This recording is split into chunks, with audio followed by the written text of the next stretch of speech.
자, 부산 금정구가 지금 뜨거운 지역은 맞는 것 같습니다. 민주당 김영배 의원이 한 발언 때문에 파장이 또 커지고 있는 지역이기도 한데요. 한동훈 대표가 이 폐륜적 언행이다라는 비판까지 내놓았습니다. 들어보시죠.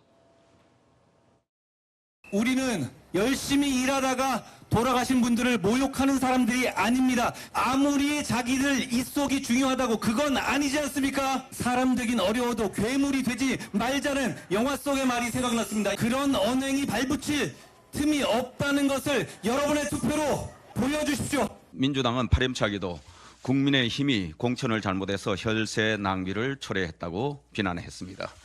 이건 고인에 대한 폐륜적 모독일 뿐만 아니라 적반하장의 거짓 선동입니다. 민주당 박원순 서울시장과 오거돈 부산시장의 성추행으로 치른 보궐선거에 838억 원이나 투입된 것이 진짜 혈세 낭비입니다. 그러니까 전임 부산 금정구청장이 과로로 이 세상을 떠났는데 그래서 치러지는 선거를 두고 세금 낭비다 이런 식으로 비난한 부분에 대해서 지금 강력하게 지적을 하고 있는 부분이군요. 그렇죠. 저 김영배 의원의 발언을 보면 이런 말 써도 모르겠는데 나쁜 사람이잖아요. 어떻게 사람이 열심히 일하다가 과로로 쓰러졌는데 그거에 대해서 위로는 못 해줄 망정 그것을 국민의힘이 공천을 잘못했다. 뿐만 아니고 혈세 낭비다 이런 말을 합니까? 그래서 저는 국회의원의 자격이 없다고 저는 보고요. 네. 이거는 그 선거를 뛰어넘어서 제발 좀 민주당이 이 선거마저도 정쟁적으로 보지 않았으면 좋겠다는 생각이 들고요. 아까 조국 그 대표에 대해서 한 말씀만 좀 드릴게요. 네. 저는 조국 대표가 저렇게 말하는 게 굉장히 이율배반적이라고 생각을 해요. 왜냐하면은 지금 가서 정권 심판하자는 얘기 아닙니까? 네. 근데 금정구청장을 뽑는데 정권 심판을 거기서 뭐 합니까?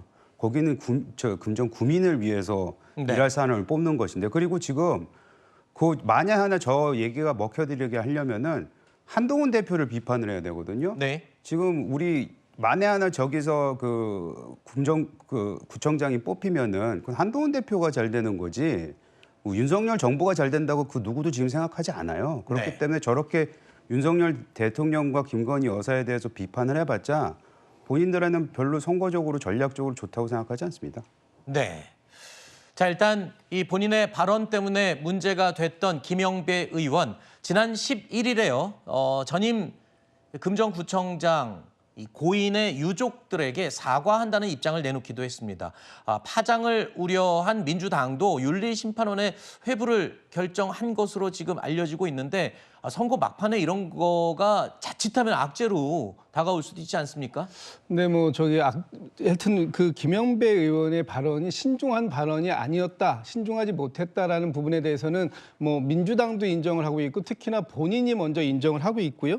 또 고인과 유족들에게 진심으로 사과를 또 김영배 의원이 했기 때문에 그 부분에 있어서는 이제 그 김영배 의원의 사과가 진정성을 갖고 있다, 저희는 그렇게 판단하는데 그럼에도 불구하고 당 차원에서는 김영배 의원의 발언이 이 신중하지 못했던 부분에 대해서는 저기 윤리심판원을 통해서 저희가 징계를 예고하고 있습니다. 그 부분을 한번 지켜봐 주시면 될 것 같고요. 네. 이 그 김영배 의원이 물론 실수는 했습니다만 김영배 의원이 고인에 대해서 뭐 명예를 훼손하려고 하는 그런 의도성은 갖고 있지 않았던 것으로 보여서 네. 하여튼 김영배 의원의 사과가 진심이 좀 전달이 되었으면 좋겠다 이런 생각 갖고 있습니다. 알겠습니다.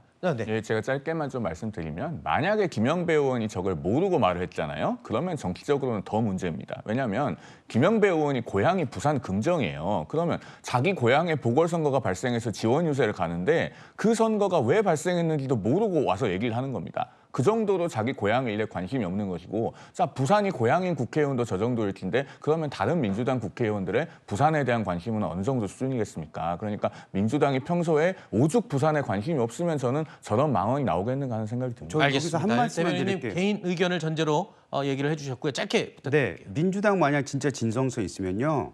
선거 전에 윤리위에 넘겨서 거기에 대해서 징계를 하시는 게 맞을 것 같습니다. 알겠습니다. 이게 굉장히 예민하고 뜨거운 사안이긴 맞는 것 같습니다. 패널들끼리도 아주 첨예하게 논쟁을 벌이게 되는 사안이군요. 자, 이 10월 16일 재보궐선거 사전투표가 이틀간 진행이 됐고 이제 종료가 됐습니다. 전남 영광의 사전투표율이 43.06%로 나타났습니다. 사전투표 도입 이래 가장 높은 투표율이라고 하는데 이 투표율을 놓고요. 사전투표가 끝나면 항상 여야 모두 본인들이 유리하다고 얘기를 합니다.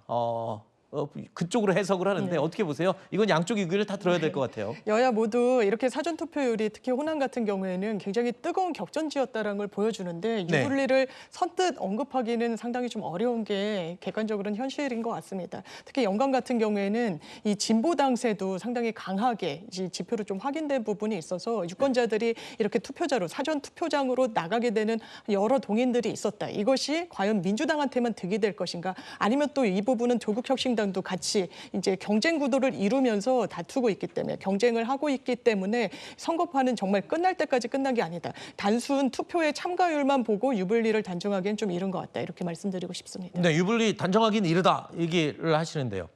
저는 사전 투표가 높으면은 지금까지 봤던 패턴을 보면은 진보 진영 쪽에 유리했잖아요. 네. 근데 진보 진영이 지금 영광 쪽에서는 굉장히 여러 갈래로 나뉘어져 있는 거 아닙니까?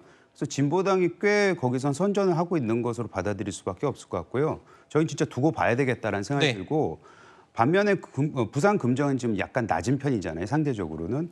저것만 봤을 때는 본 투표에 조금 더 유리하다고 생각하는 보수 진영에서는 조금 더 좋게 보지 않을까 하는 생각이 드는데 네. 그 전에 사전에 나왔던 모든 여론조사들이 워낙에 박빙이기 때문에 네. 절대적으로 우리가 지금 마음을 놓고 선거 임해서는 안 된다고 생각합니다. 자, 민주당에서도 김영배 의원의 발언 파장 이후에 지금 당 전체에다가 좀 자제를 해라. 막말이나 말실수를 하지 않도록 자제하도록 자제령이 내려진 상태입니다. 이제 이틀밖에 남지 않은 재보궐선거.